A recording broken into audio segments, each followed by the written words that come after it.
Hi friends, ಈ ವಿಡಿಯೋದಲ್ಲಿ chicken dry ಮತ್ತು ಘೀ ರೈಸ್ನ ಹೇಗೆ ಮಾಡೋದು ಅಂತ ತೋರಿಸ್ಕೊಡ್ತಾ ಇದ್ದೀನಿ. ಮೊದಲಿಗೆ ನಾನಿಲ್ಲಿ ಚಿಕನ್ ಡ್ರೈನ ಮಾಡ್ಕೊತಾ ಇದ್ದೀನಿ.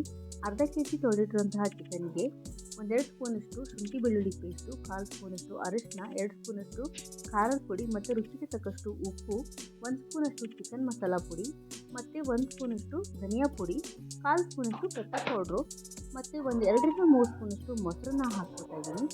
ಮತ್ತು ಸಣ್ಣದಾಗಿ ಹೆಚ್ಚಿರುವಂತಹ ಕೊತ್ತಂಬರಿ ಸೊಪ್ಪು ಮತ್ತು ಪುದೀನ ಸೊಪ್ಪನ್ನು ಸಹ ಒಂದು ಮುಷ್ಟಿಯಷ್ಟು ಹಾಕ್ತಾಯಿದ್ದೀನಿ. 1 ಸ್ಪೂನಷ್ಟು ಎಣ್ಣೆನ ಹಾಕಬೇಕು. ಇದೆಲ್ಲದನ್ನು ಹಾಕಿ ಚೆನ್ನಾಗಿ ಮಿಕ್ಸ್ ಮಾಡಿ ಇಡಬೇಕು. ಇದನ್ನು ಮಿಕ್ಸ್ ಮಾಡಿ ಮ್ಯಾರಿನೇಟ್ ಆಗೋದಕ್ಕೆ ಒಂದು ಅರ್ಧ ಗಂಟೆಗಳ ಕಾಲ ಫ್ರಿಜ್ಜಲ್ಲಿ ಇಡಬೇಕು.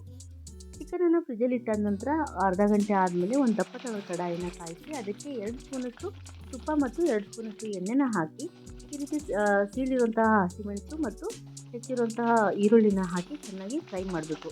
ಇದೆಲ್ಲ ತುಂಬ ಚೆನ್ನಾಗಿ ಫ್ರೈ ಆಗಿ ಈರುಳ್ಳಿ ಕೆಂಪಗಾದಮೇಲೆ ಅದಕ್ಕೆ ಮ್ಯಾರಿನೇಟ್ ಮಾಡಿಟ್ಟಂತಹ ಚಿಕನನ್ನು ಹಾಕಿ ಚೆನ್ನಾಗಿ ಫ್ರೈ ಆಗೋದಕ್ಕೆ ಬಿಡಬೇಕು. ಕಡಾಯಿಗೆ ಮುಚ್ಚಳ ಮುಚ್ಚಿ ಒಂದು 15 ನಿಮಿಷ ಬೇಯಿಸಬೇಕು. ಆವಾಗ ಚಿಕನ್ನು ಈ ರೀತಿ ನೀರು ಬಿಟ್ಕೊಳ್ಳುತ್ತೆ. ಆದರೆ ಈ ನೀರು ಇಂಗೋವರೆಗೂ ನಾವು ಸಣ್ಣ ಉರಿಲಿಟ್ಟು ಇನ್ನೊಂದು 15 ನಿಮಿಷ ಬೇಯಿಸ್ಕೋಬೇಕಾಗುತ್ತೆ.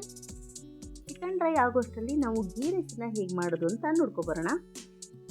ಒಲೆ ಮೇಲೆ ಕುಕ್ಕರ್ ಇಟ್ಕೊಂಡು ಒಂದು 4-5 ಸ್ಪೂನಷ್ಟು ತುಪ್ಪನ ಹಾಕೋಬೇಕು. ಗರಂ ಮಸಾಲ ಪದಾರ್ಥಗಳಾದ ಚಕ್ಕೆ, ಲವಂಗ, ಏಲಕ್ಕಿ, ಚಕ್ರ ಮೊಗ್ಗು ಮತ್ತು ಕಾಳುಮೆಣಸನ್ನು ತಗೊಂಡು ತುಪ್ಪಕ್ಕೆ ಹಾಕಿ ಫ್ರೈ ಮಾಡ್ಕೊತಾ ಇದ್ದೀನಿ. ನಂತರ 1-2 ಸ್ಪೂನಷ್ಟು ಶುಂಠಿ ಬೆಳ್ಳುಳ್ಳಿ ಪೇಸ್ಟನ್ನು ಸಹ ಹಾಕಿ ಫ್ರೈ ಮಾಡ್ತಾ ಇದ್ದೀನಿ. ಇದೇ ಹಂತದಲ್ಲಿ ನಾವು ಬೇ ಲೀಫ್ ಅಥವಾ ಪಲಾವ್ ಎಲೆನೂ ಹಾಕಬೇಕು. ಮತ್ತು ಹಸಿಮೆಣಸು 2-3 ಹಸಿಮೆಣಸು ಮತ್ತು ಈರುಳ್ಳಿ 2 ದೊಡ್ಡ ಗಾತ್ರದ ಈರುಳ್ಳಿ ಇದು ಚೆನ್ನಾಗಿ ಫ್ರೈ ಮಾಡ್ಕೊತಾ ಇದ್ದೀನಿ. ತುಪ್ಪದಲ್ಲಿ ಚೆನ್ನಾಗಿ ಈ ರೀತಿ ಕಂದು ಬಣ್ಣ ಬರೋವರೆಗೂ ಫ್ರೈ ಮಾಡ್ಕೋಬೇಕು. ಮತ್ತು ನಮ್ಮ ಚಿಕನ್ ಡ್ರೈ ಸಹ ಈ ಕಡೆ ಬೇಯ್ತಾ ಇದೆ, ಅದು ಸಹ ರೆಡಿ ಆಗ್ತಾ ಇದೆ. ಈರುಳ್ಳಿ ಚೆನ್ನಾಗಿ ಫ್ರೈ ಆಗೋ ತನಕ ತಳ ಹಿಡಿದೇ ಇರೋ ಥರ ಈ ರೀತಿ ಕೈ ಆಡ್ತಾ ಇರಬೇಕು. ನಾನು ಪಲಾವಲ್ಲೇ ಹಾಕೋದು ಮರ್ತಿದ್ದೆ, ಅದಕ್ಕೆ ಇವಾಗ ಹಾಕಿದ್ದೀನಿ. ಮತ್ತು ಪುದೀನ ಎಲೆನೂ ಸಹ ಈ ರೀತಿ ಚೆನ್ನಾಗಿ ಕಟ್ ಮಾಡಿ ಹಾಕಿ ಫ್ರೈ ಮಾಡಬೇಕು.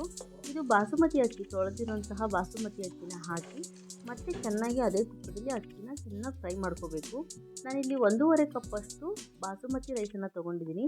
ಬಾಸುಮತಿ ರೈಸ್ಗೆ ಹೇಗೆ ನಾವು ನೀರನ್ನು ಹಾಕಬೇಕು ಅಂತಂದರೆ, ನಾವು 1 ಕಪ್ ರೈಸನ್ನು ತೊಗೊಂಡಿದ್ರೆ 1.25 ಕಪ್ಪಷ್ಟು ನೀರನ್ನು ಹಾಕಬೇಕು. ಅಂದರೆ ರೆಗ್ಯುಲರ್ ರೈಸಿಗೆ ಯಾವ ರೀತಿ 1 to ಡಬಲ್ ಹಾಕ್ತೀವಿ ಆ ರೀತಿ ಹಾಕಿ 1/4 ಭಾಗ ಕಡಿಮೆ ನೀರನ್ನು ಹಾಕಬೇಕು.